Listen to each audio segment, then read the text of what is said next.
Hello बच्चों, कैसे हैं आप सब। आई होप कि आप लोग काफी अच्छे होंगे। वेलकम आप सभी का आपके अपने प्यारे से स्टडी प्लेटफॉर्म बोर्ड एजुकेशन पर। प्यारे बच्चों, जैसे कि आप सभी को पता होगा, कक्षा 12 मासिक परीक्षा चल रही है और यह मई मंथ में आयोजित की गई है। आज हमारे पास आया हुआ ज्योग्राफी का क्वेश्चन पेपर, जिसको हम लोग कहते हैं भूगोल। इस क्लास में हम लोग टोटल 30 एमसीक्यू यानी ऑब्जर्व क्वेश्चन को कंप्लीट करेंगे। बिल्कुल आप लोग को ध्यान से देखना है। एक क्वेश्चन आपके लिए काफी इंपोर्टेंट होगा, तो अच्छी तरह से आपको समझना है, क्योंकि सारे क्वेश्चन को मैं डिटेल से आप लोग को समझाने वाला हूं, ताकि आपका एक भी क्वेश्चन मिस्टेक ना हो, गलती ना हो। एक ही क्लास में आपको सारे क्वेश्चन क्लियरली याद हो जाए। समय आपको दिया रहेगा 1 घंटा 30 मिनट का। चलिए हम लोग क्लास की शुरुआत करते हैं। फटाफट से आप लोग जल्दी से इस क्लास को अपने दोस्तों के साथ शेयर कर दो, ठीक है। और बाकी चैनल पे जो नए हैं, चैनल को सब्सक्राइब करके आपके जो नोटिफिकेशन का आइकन आता है घंटी का, मतलब आपको दिख रहा है जो घंटी, उसमें क्लिक करके ऑल पे क्लिक कर दीजिए, ताकि आपको आने वाले रेगुलर क्लास के नोटिफिकेशन समय पे मिलते रहे, ठीक है। चलिए हम लोग स्टार्ट करते हैं। पहला क्वेश्चन आपके समक्ष स्क्रीन पे आ चुका है। कह रहा है कि कौन सामाजिक भूगोल का उपक्षेत्र नहीं है। ध्यान दीजिएगा, काफी शानदार प्रश्न है। आपको जब चैप्टर 1 पढ़ाया था मैंने, तो आपको समझाया था जो लिंग भूगोल है, सांस्कृतिक भूगोल है, चिकित्सा भूगोल है, ये तीनों सामाजिक भूगोल का उपक्षेत्र के अंतर्गत आते हैं। बाकी जो सैन्य भूगोल और निर्वाचन भूगोल, ये दोनों राजनीतिक भूगोल के उपक्षेत्र आते हैं। तो यहाँ पे हमारा जो सैन्य भूगोल है, ये राजनीतिक भूगोल का उपक्षेत्र है, इसलिए ये हमारा सामाजिक भूगोल का उपक्षेत्र नहीं होगा। यानी आंसर ऑप्शन सी पे लगाना है, क्योंकि क्वेश्चन कह रहा है हम लोग को कौन सामाजिक भूगोल का उपक्षेत्र नहीं है। ये तो राजनीतिक भूगोल का उपक्षेत्र है, ये तो सामाजिक का नहीं है, इसलिए आंसर हमारा सी बिल्कुल एब्सोल्युटली करेक्ट हो जाएगा। बाकी जिन लोगों को पता नहीं है, हम लोगों की न्यू बैच स्टार्ट हो गई है। आपके सामने स्क्रीन पे नंबर दिख रहा होगा, व्हाट्सएप मैसेज कर देंगे, वहां पे आपको सारी इंफॉर्मेशन मिल जाएगी, या फिर एप्लीकेशन डाउनलोड कर लीजिएगा। इस बैच में आपको live classes, recorded classes, notes, PDF आसान भाषा में, जहां पे एक बार देखने पे आपको पूरी तरह से याद हो जाता है। चैप्टर वाइज ऑब्जेक्टिव, सब्जेक्टिव, साथ ही साथ आपको special guest question, model paper, previous years के क्वेश्चन पेपर, और साथ ही साथ आपके ऑनलाइन टेस्ट, मॉक टेस्ट, ये पूरी तरह से एग्जाम तक आपकी तैयारी कराई जाएगी। जो कि ये कोर्स जो है इंग्लिश मीडियम में भी है, हिंदी मीडियम में भी है, दोनों मीडियम पे आप लोग को मिलने वाले हैं। तो जो भी आप लोग जिस भी मीडियम से स्टूडेंट है, तो आप लोग फटाफट से जो है कोर्स को परचेज कर लीजिएगा, क्योंकि क्लासेस वहां पे चल रही है और बिल्कुल कम कीमत पे। इस क्लास को देखने के बाद अगर जाएंगे तो आपको 50% डिस्काउंट मिल जाएगा। जो कोर्स का फी 2499 है, तो आपके लिए जो है इस कोर्स का फी मात्र 1199 जो है मिल जाएगा। 1199 में ये कोर्स आप लोग को मिल जाएगा, अगर इस क्लास को देखने के बाद अगर आप लोग जो भी लेते हैं तो, ठीक है। तो फटाफट से आप लोग जाइए, दिए गए नंबर पे व्हाट्सएप में मैसेज करिए, या फिर एप्लीकेशन डाउनलोड कीजिए। एप्लीकेशन पे इसका आप लोग को पीडीएफ भी मिल जाएगा। जो भी क्लासेस वगैरह होती है ना अभी, ये सारे पीडीएफ आपको एप्लीकेशन पे मिल जाएगी, ठीक है। बोर्ड एजुकेशन एप्लीकेशन है, वहां पे आपको बहुत सारे फ्री भी मिल जाएंगे, तो आप लोग एप्लीकेशन डाउनलोड एटलीस्ट कर लीजिए। क्वेश्चन दूसरा कह रहा है हम लोग को, उच्च जनसंख्या वृद्धि दर वाला जो देश है कौन सा है। आप सभी को मैंने बताया था चैप्टर 1 में, जब पढ़े थे हम लोग, चैप्टर 2 पढ़े थे जनसंख्या वृद्धि वाला में, उसमें देखे थे हम लोग जो यमन है उच्च जनसंख्या वृद्धि दर वाला देश है। उसी तरह अगर हमने महादेश की बात करें, तो उच्च जनसंख्या वृद्धि दर वाला महादेश कौन सा है, तो अफ्रीका जो है उच्च जनसंख्या वृद्धि दर वाला महादेश है, और देश में यमन है। तो इस क्वेश्चन का आंसर हम लोग को ऑप्शन ए पे लगाना है। अगर आपको सबसे अधिक जनसंख्या पूछता तो सबसे अधिक जनसंख्या भारत की है। अगर आपको सबसे अधिक जनसंख्या वाला महादेश पूछता तो एशिया की। तो सबसे अधिक जनसंख्या वाला महादेश और देश एशिया और भारत। सबसे अधिक जनसंख्या वृद्धि दर वाला देश यमन, और वृद्धि दर वाला महादेश अफ्रीका। ये चारों क्वेश्चन आप लोग को याद रहना चाहिए। अगला क्वेश्चन नंबर 3 पूछ रखा हम लोग को, कौन प्रतिकर्ष कारक नहीं है। डेफिनेटली आप सभी को पता होगा, जब हमने पढ़ा रहा था चैप्टर 2 में, प्रतिकर्ष और अपकर्षक, जो कि एक प्रवास का कारक है।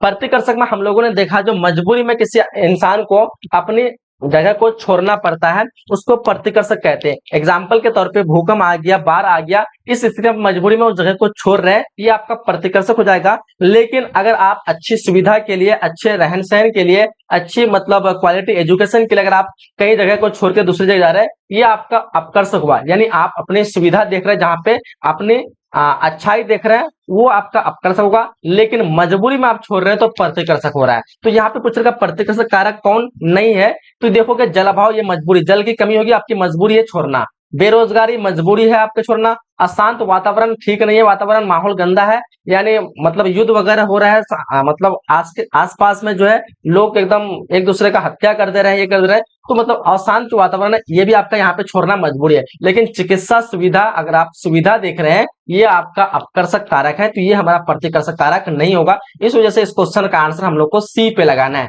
क्या लगाना है? ऑप्शन सी, जितने बच्चे बता रहे हो बिल्कुल करेक्ट आंसर हो जाएगा, ठीक है। Which is not a push factor the correct answer medical facility विकल्प सी बिल्कुल राइट हो जाएगा।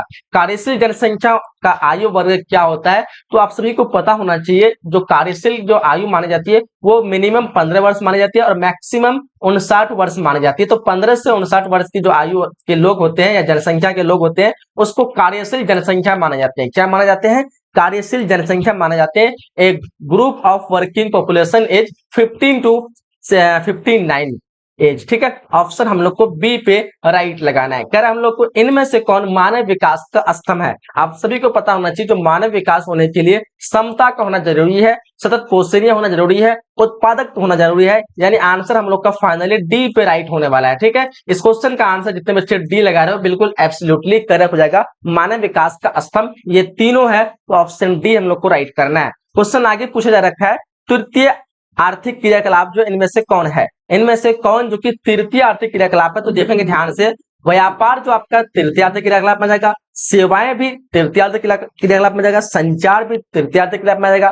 बोलेंगे सर उपयुक्त सभी क्यों नहीं लगाए थे, तो बिल्कुल लगाना आप लोग को। ऑप्शन डी हमारा राइट आंसर हो जाएगा। अगला क्वेश्चन कह रहा है हम लोग को बिग इंच संबंधित क्या है। तो बिग इंच जो है पेट्रोलियम का प्रभावित करता है, जो कि एक पाइपलाइन है ये। तो क्या हो जाएगा, एक पाइपलाइन से संबंधित है। ऑप्शन हम लोग को ए पे राइट लगाना है। बिग इंच क्या है, पेट्रोलियम प्रभावित करने वाला एक पाइपलाइन है। ऑप्शन ए पे हम लोग को राइट लगाना है। कह रहा है कि नाफ्ता जो है वो अस्तित्व में कब आया। तो नाफ्ता जो है आपको पता होना चाहिए यह अस्तित्व में 1994 को आया। कब आया, 1994 को। डेफिनेटली जो बच्चे ऑप्शन ए बता रहे हैं बिल्कुल आपका राइट आंसर हो जाएगा। ठीक है, चलिए आगे देखिएगा। अगला क्वेश्चन कह रहा है हम लोग को वृहद तरंग मार्ग जुड़ता है वो कहाँ, मतलब किसको किससे जुड़ता है। तो आप सभी को पता होगा वृहद तरंग मार्ग जो सबसे बड़ी मार्ग है दुनिया का, 1/3 जो है व्यापार जो है वृहद तरंग मार्ग द्वारा होता है। और यहाँ पे हम लोग को राइट आंसर लगाना दक्षिण अटलांटिक महासागर से चलता है। ये कौन से अटलांटिक, दक्षिण अटलांटिक महासागर से होकर के आंसर सी पे हम लोग को राइट लगाना है।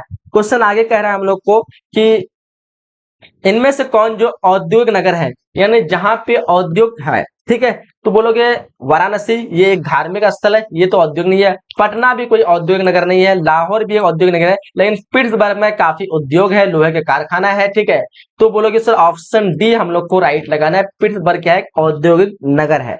नेक्स्ट क्वेश्चन कह रहा है हम लोग को भारत में सर्वाधिक जनसंख्या वृद्धि दर की जो वृद्धि की अवधि जो थी वो क्या थी, यानी इनमें से कौन से डेट के टाइम में जो है जनसंख्या सबसे अधिक बढ़ी थी। तो आपको पता होना चाहिए जो 1961 से 71 के टाइम पे जो है जनसंख्या क्या हुई थी, सबसे अधिक तेजी से बढ़ी थी। ऑप्शन सी पे हम लोग को राइट लगाना है। ठीक है, हालांकि 61 से 81 का जो डेट था ना, 61 से 81 का डेट, 1981 का डेट, इस टाइम पे सबसे जनसंख्या जो है सबसे अधिक बढ़ी थी। तो कभी कभी आपको 71 से क्या कहते हैं कि सॉरी 61 से 81 नहीं, 51 से 81। ठीक है, 51 से 81 ये जो है सबसे अधिक इस टाइम पे जनसंख्या बढ़ी है। तो इसका बीच यहाँ पे 61 से 71 दिया होगा। ठीक है, तो हम लोग को आंसर सी पे लगाना है। ठीक है, कभी कभी 51 से 81 दे तो भी लगाना, क्योंकि 51 से लेकर के 81 तक इस बीच में बहुत ज्यादा जनसंख्या बढ़ी थी। ठीक है, तो सबसे ज्यादा जनसंख्या बढ़ी 61 से 71, ऑप्शन सी पे लगाना है। आगे क्वेश्चन कर हम लोग को तमिलनाडु में कौन भाषाई परिवार प्रमुख है। तमिलनाडु में बात करें तो द्रविड़ भाषाई परिवार जो सबसे प्रमुख है। आंसर सी पे हम लोग को राइट करना है। कह रहा है कि इनमें कौन ग्रामीण बस्ती का प्रकार, ध्यान दीजिएगा, ग्रामीण बस्ती में चाहे गुच्छित भी हो सकते हैं, यानी बहुत लोग एक साथ भी हो सकते हैं। ठीक है, अर्धगुच्छित कहीं पे ज्यादा लोग, कहीं पे कम लोग हो सकते हैं, पल्लीकृत यानी कम लोग हो सकते हैं। ठीक है, और उपयुक्त सभी यानी ये सभी, यानी तीनों जो है कंडीशन सही हो सकता है। ग्रामीण में हर तरह की बस्तियां पाई जाती है, चाहे वो गुच्छित हो, अर्धगुच्छित हो या फिर पल्लीकृत हो। ऑप्शन डी पे हम लोग को राइट लगाना है। ठीक है, अगला क्वेश्चन हम लोग को कहा जा रहा है नगर जो पूर्वी भारत में अवस्थित नहीं है। इनमें से वो नगर को आपको ढूंढना है जो कि पूर्वी भारत में नहीं है। आप लोग पूर्वी भारत में कौन नहीं है, ध्यान देंगे आपको मिलेगा पटना, ये तो पूर्वी भारत में है जी ना, जमशेदपुर ये भी है, धनबाद ये भी है। अब लोग नासिक ये नहीं है, जब तीनों हो गया तो नासिक नहीं होगा ना। ऑप्शन डी बोलोगे नासिक फिर कहाँ है, ये आपके पश्चिमी भारत में। आपने नक्शा देखा होगा भारत का, यहाँ पे जो है बिहार है, धनबाद है, जमशेदपुर, ये सारे जो है पूर्वी इलाका है। ठीक है, इधर जो है आपका ये जो है नासिक यहाँ पे है, मुंबई के बगल में। ठीक है, मुंबई अच्छा इधर है, ये हमारा जो इलाका भारत का ये वाला हिस्सा जो ये पश्चिमी है, ये वाला क्या है पूर्वी है। तो ये तीनों जगह जो है पूर्वी में है। धनबाद झारखंड में, पता होगा पटना बिहार में, जमशेदपुर जो है ये भी आपका झारखंड में, यानी ये सारे जो हम लोग का पूर्वी क्षेत्र है। लेकिन नासिक आपका यहाँ पे है इस इलाके में, तो यहाँ पे आपका क्या है पश्चिमी भाग है, तो इसलिए ये हमारा ऑप्शन डी नासिक महाराष्ट्र में पश्चिमी इलाके में। आगे कह रहा है हम लोग को कि इनमें कौन एक मध्यकालीन नगर है। देखो ध्यान से, आगरा, पटना, चंडीगढ़, सूरत। मध्यकालीन नगर पूछेगा आपको तो सूरत पे लगाना है हम लोग को। क्या लगाना है? आंसर डी बिल्कुल राइट करना है। क्वेश्चन कह रहा है कि इनमें कौन उत्तर भारत में रबी फसल है। ध्यान दीजिएगा, उत्तर भारत में रबी फसल की बात पूछा जाए तो गेहूं पे लगाना हम लोग को। क्या लगाना है? आंसर ए बिल्कुल राइट हो जाएगा, गेहूं। आगे क्वेश्चन कर हम लोग कॉफी उत्पादक राज्य जो है इनमें से कौन है। ध्यान दीजिएगा, कॉफी उत्पादक राज्य में सबसे अधिक जो है आगे है वो है कर्नाटक। कौन है वो? कर्नाटक। आंसर हम लोग को ए पे राइट लगाना। कौन सा कॉफी, कौन सा कर्नाटक, ट्रिक याद रखेंगे। कह रहा क्वेश्चन की हरित क्रांति जो संबंधित है वो किससे है। हरित क्रांति का मेन उद्देश्य था खाद्य उत्पादन में बढ़ावा देना। किसको बढ़ावा देना? खाद्य उत्पादन में बढ़ावा देना, और स्पेशल तौर पे गेहूं को। ठीक है, जब क्या कहते हैं कि लाल बहादुर शास्त्री का शासन काल था और उस टाइम पे जब ताशकंद समझौते पे गया हुआ था ना, तो अमेरिका ने क्या किया था, मतलब पाकिस्तान और भारत बीच भारत का युद्ध हो रहा था, इसी सिलसिले में ताशकंद गया था एग्रीमेंट के लिए। तो अमेरिका ने क्या किया कि भारत से कह दिया कि अगर तुम पाकिस्तान से पीछे नहीं हटा तो तुम्हारी गेहूं जो है वो रोक ली जाएगी। इसलिए लाल बहादुर शास्त्री ने लोगों से कहा एक एक दिन का उपवास रखेंगे सब कोई। ठीक है, तो इससे हम लोग को जो है इतना महंगाई का सामना नहीं करना पड़ेगा। और दूसरी बात की जितना हो सके आप लोग क्या कहते हैं गेहूं का उत्पादन करें, ताकि जो अमेरिका गेहूं देने से मना कर दिया वो हम लोग खुद अपने देश में करें। ठीक है, तो उस समय जो है गेहूं खाद वगैरह जो उस टाइम पे अमेरिका से लाया जाता था, अमेरिका ने बंद कर दिया, इसलिए भारत को बढ़ोतरी दिया, जिसको हरित क्रांति कहा जाता है। ठीक है, हरित क्रांति में खाद उत्पादन को सबसे ज्यादा बढ़ोतरी दिया गया, ताकि अपने देश में ही अधिक से अधिक उत्पादन किया जाए, हम लोग दूसरे देश के भरोसे में ना रहे। ठीक है, आंसर हम लोग को सी पे राइट करना है। आगे क्वेश्चन कर हम लोग को कौन नदी बेसिन जो है पूर्वी भारत में है। तो कौन नदी बेसिन बोलोगे सर, यहाँ पे महानदी जो है बेसिन है, ये हमारा पूर्वी भारत में है। आंसर हम लोग को सी पे राइट करना है। 19 नंबर क्वेश्चन का ऑप्शन सी बिल्कुल राइट हो जाएगा। कह रहा हम लोग को लैगून और पश्चात जो है जल, लैगून और पश्च जल जो पाए जाते हैं वो किस में पाए जाते हैं। 20 नंबर क्वेश्चन बोलोगे, यहाँ पे उड़ीसा में पाए जाते हैं, केरल में पाए जाते हैं, पश्चिम बंगाल, लगभग सभी में ही पाए जाते हैं। आंसर हम लोग को डी पे ही राइट कर लेना है। इस क्वेश्चन का आंसर डी राइट करेंगे। कह रहा है कि इनमें कौन लौह अयस्क उत्पादन केंद्र है। ध्यान दीजिएगा, लौह अयस्क उत्पादन केंद्र की बात पूछा जाए तो आप लोग को लगाना है ऑप्शन बादाम पहाड़, ये भी तो है, किरोबुरी भी है एंड गुरु मोहिसानिया भी है। इनमें से सभी जो है लौह अयस्क उत्पादक केंद्र है। डेफिनेटली आप लोग का आंसर डी पे राइट होना चाहिए। ठीक है, आगे बढ़े हम लोग।